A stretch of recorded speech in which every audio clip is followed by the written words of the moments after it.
ఆసియాలోని కొన్ని ప్రాంతాల్లో రానున్న 3 వారాల్లో పెను ప్రళయం సంభవించనుందని జపాన్కు చెందిన మాంగా కళాకారిణి రియో టాట్సుకి జోస్యం చెప్పారు.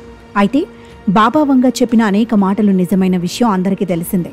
అయితే తాజాగా న్యూ బాబా వంగా అని పిలువబడే జపనీస్ మాంగా కళాకారిణి రియో టాట్సుకి చెప్పిన జోస్యం ప్రస్తుతం పెను సంచలనం సృష్టిస్తోంది. వచ్చే జూలైలో జపాన్కు భారీ సునామీ ముప్పు ఉందని ఆమె అంచనా వేశారు. 2025 జూలై 5వ తేదీన ఈ మహా విపత్తు ముంచుకొచ్చే ప్రమాదం ఉందని రియో టాట్సుకి తన ది ఫ్యూచర్ ఐసా అనే పుస్తకంలో పేర్కొన్నారు. జపాన్, ఫిలిప్పీన్స్ మధ్య సముద్ర గర్భంలో టెక్టానిక్ ప్లేట్ల విభజన లేదా అగ్నిపర్వత విస్ఫోటనం వల్ల ఈ విపత్తు సంభవించొచ్చని ప్రస్తావించారు. ఇది మెగా సునామీ, భూకంపం రూపంలో ఉండొచ్చని తెలిపారు. సముద్రంలో గాలిబొడుగలు బయటకు వచ్చే దృశ్యాలు తనకు కలలో కనిపించాయని పేర్కొన్నారు. ఇది సముద్ర గర్భంలో అగ్నిపర్వత పేలుడుకు సంకేతమని న్యూ బాబా వంగా తన పుస్తకంలో ప్రస్తావించారు. కాగా న్యూ బాబా వంగా జోస్యంతో జపాన్ టూరిజంపై బాగా ఎఫెక్ట్ పడింది. జపాన్కు విమాన బుకింగ్లో 83% తగ్గాయని ట్రావెల్ ఏజెన్సీలు చెబుతున్నాయి. జూలైలో జపాన్కు వెళ్లే పర్యాటకుల సంఖ్య బాగా తగ్గిపోతున్నట్లు నివేదికలు చెబుతున్నాయి.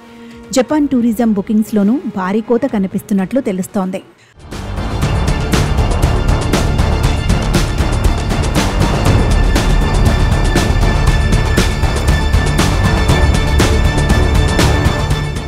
ప్రధానంగా బోయింగ్ విమానాల్లో చేసుకున్న బుకింగ్లో 15 నుంచి 20% మంది రద్దు చేసుకుంటున్నారు. చైనాలోని హాంకాంగ్ నుంచి వచ్చే విమానాలతో పాటు హోటల్ బుకింగ్స్ 50% పడిపోయినట్లు నివేదికలు వెల్లడించాయి. అదేవిధంగా చైనాతో పాటు థాయిలాండ్, వియత్నాం బుకింగ్స్ కూడా 83% పడిపోయినట్లు చెబుతున్నాయి. తాము 80% సీట్లు భర్తీ అవుతాయని భావించామని, అయితే రిజర్వేషన్లు 40% మాత్రమే వచ్చాయని జపాన్ ఎయిర్లైన్స్ అధికారులు వెల్లడించారు. కాగా జపనీస్ మాంగా కళాకారిణి రియో టాట్సుకి గతంలో చెప్పిన జోస్యం నిజమైంది. 2011లో జపాన్లో సంభవించిన తోహోకు భూకంపం, సునామీ గురించి, ఫుకుషిమా దైచి అణు విపత్తు, యువరాణి డయానా మరణం, ఫ్రెడ్జీ మెర్క్యూరీ మరణంతో పాటు కోవిడ్-19 మహమ్మారి తదితరాలపై ఆమె గతంలో ఖచ్చితమైన అంచనా వేశారు.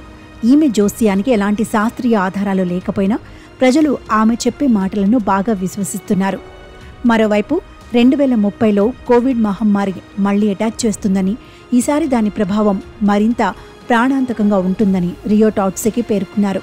దీంతో ఆమె జోస్యం నిజమవుతుందేమోనని జపాన్ సహా పలు దేశాల ప్రజలు తీవ్ర భయాందోళనలో ఉన్నట్లు సమాచారం. అయితే అవన్నీ కట్టుకథలని, అలాంటి మాటలను ప్రజలు నమ్మవద్దని జపాన్ ప్రభుత్వ అధికారులు చెబుతున్నారు.